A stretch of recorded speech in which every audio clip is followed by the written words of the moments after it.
তোমার উপর অবধারিত করে নাও দীর্ঘ নীরবতা, দীর্ঘ সময় চুপ করে থাকার বিষয়টা তোমার উপর অবধারিত করে নাও। ফাইন্নাহু মাতবাদাতুন লিশ-শাইতান, কারণ এই কাজের মধ্য দিয়ে শয়তান বিতাড়িত হয়ে যায়। ওয়া আউনুন লাকা আলা আমরি দীনিক, দীর্ঘ সময় চুপ থাকলে তোমার দিনের প্রতিটা কাজ করার ব্যাপারে আল্লাহ তোমাকে সাহায্য করবেন। বা দীর্ঘ নীরবতার ব্যাপারটা দিনের প্রতিটা কাজ করার ক্ষেত্রে তোমাকে সহযোগিতা করবে।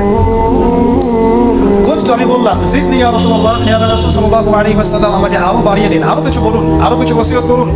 ক্বালা, তিনি বললেন ইয়াকা ওয়া কাসরাতাদ দুহিক,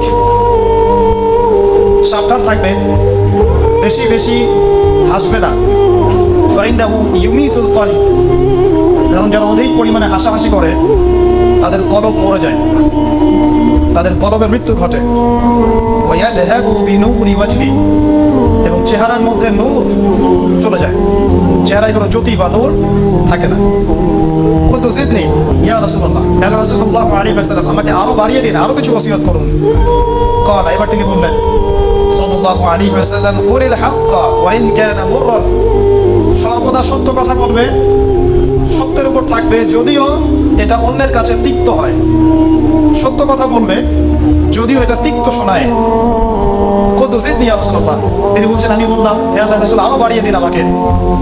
ক্বালা, এবার নবীজি বললেন সাল্লাল্লাহু আলাইহি ওয়াসাল্লাম, লা তাখাফ ফিল্লাহি লাকমাতা লাইম, আল্লাহর পথে কাজ করার ব্যাপারে বা আল্লাহর পথে চলার ক্ষেত্রে, আল্লাহর দ্বীন পালনের ক্ষেত্রে নিন্দুকের নিন্দার পরোয়া করবে না। আল্লাহর ব্যাপারে নিন্দুকের নিন্দার সমালোচনার পরোয়া করবে না।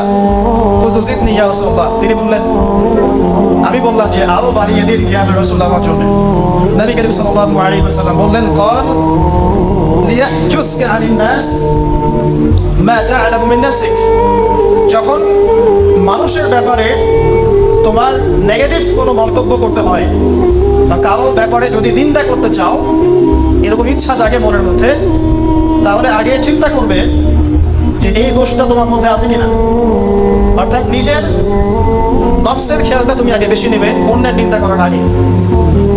রাওয়াহুল বাইহাকি, হাদিসটা এসেছে বাইহাকি শরীফের মধ্যে ফি শুআবুল ঈমান, এবং মিশকাতুল মাসাবিহের মধ্যে এসেছে হাদিসটা 414 এবং 415 পৃষ্ঠায়। অত্যন্ত চমৎকার একটা হাদিস।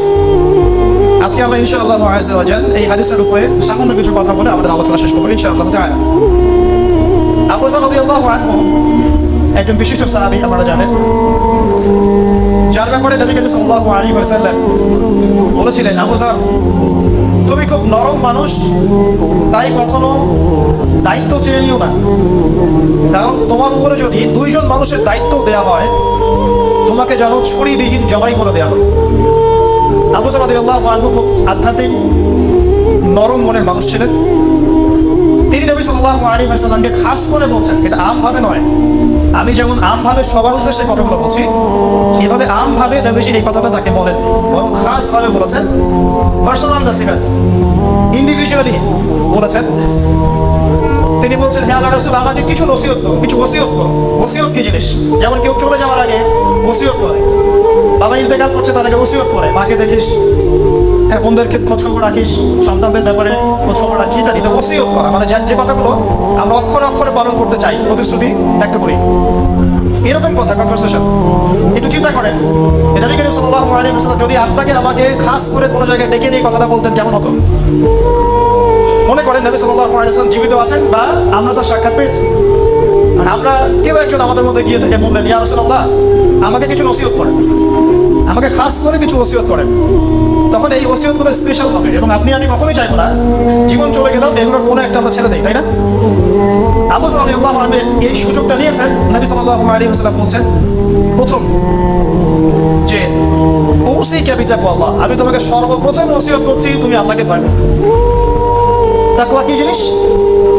নবীজি বলছেন, ফাইন্নাহু আযয়ানু লিআমরিকা কুল্লি, এই তাকওয়াটাই সমস্ত কাজের সৌন্দর্য বর্ধন করবে তোমার জীবনে। তুমি যত কাজ করবে, প্রত্যেকটা কাজ যদি আল্লাহকে ভয় করে করো, প্রত্যেকটা কাজ তোমার জীবনের সৌন্দর্য বর্ধন করবে ইনশাআল্লাহ তাআলা। খুব সংক্ষিপ্ত আকারে বলতে পারি, আল্লাহ রাব্বুল আলামিনের তাওহীদের সাথে কাউকে শরীক না করা, এক কথায় আল্লাহর সাথে শিরক না করার নাম তাকওয়া। ঠিক আছে?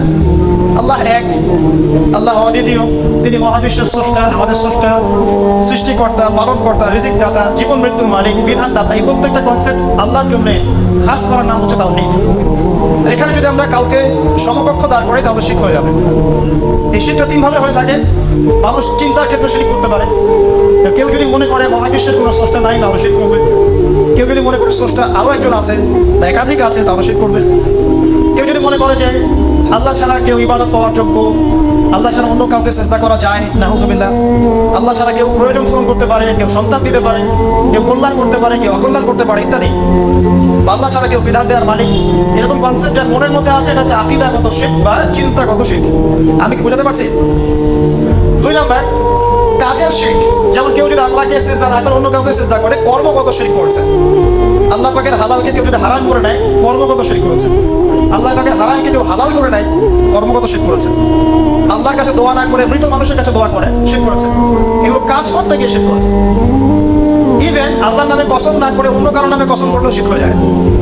অনেক সময় আমরা হাতের মধ্যে রশি পড়ি, পাথর পড়ি, অনেক কিছুই পড়ি, আমাদের বিশ্বাস হয় এগুলো আমাদের উপকার করতে পারবে, অপকার করতে পারবে, তাহলে শিরক হয়ে যায়। সন্তান আল্লাহ দেন, যদি আমরা মনে করি যে মাজারে গিয়ে দোয়া করলেই সন্তান পাওয়া যাবে, শিরক হয়ে যাবে। আর শিরক এমন একটা পাপ, যে পাপটা আল্লাহ পাক তওবা ছাড়া মাফ করেন না। মৃত্যুর আগে যদি তওবা করে মানুষ, ইনশাআল্লাহ আল্লাহ পাক মাফ করে দিবেন। যদি তওবা না করে মারা যায়, সম্ভাবনা বেশি ব্যক্তি জাহান্নামে যাবে, নাউজুবিল্লাহ। কারণ প্রত্যেক 1999 জন মানুষ জাহান্নামে যাবে যাদের আমল নামায় শিরকের পাপ থাকবে। আল্লাহ পাক সূরা নিসার মধ্যে বলেছেন, ইন্নাল্লাহা লা ইয়াগফিরু আন ইউশরাকা বিহি ওয়া ইয়াগফিরু মা দুনা যালিকা লিমান ইয়াশা। আল্লাহ পাক শিরকের গুনাহ ব্যতীত যে কোনো গুনাহ যাকে ইচ্ছা মাফ করতে পারে, যে কোনো গুনাহ। আপনি জিনা করেছেন, সিজদা করেন, ফিরে আসেন, আল্লাহ মাফ করে দেবেন ইনশাআল্লাহ। আপনি সুদ খেয়েছেন দীর্ঘদিন, সুদ থেকে ফিরে আসেন, দীর্ঘদিন মায়ের সাথে জিনা করেছেন সুদের মধ্য দিয়ে, তওবা করে ফিরে আসেন, আল্লাহ এখনই মাফ করে দেবেন ইনশাআল্লাহ।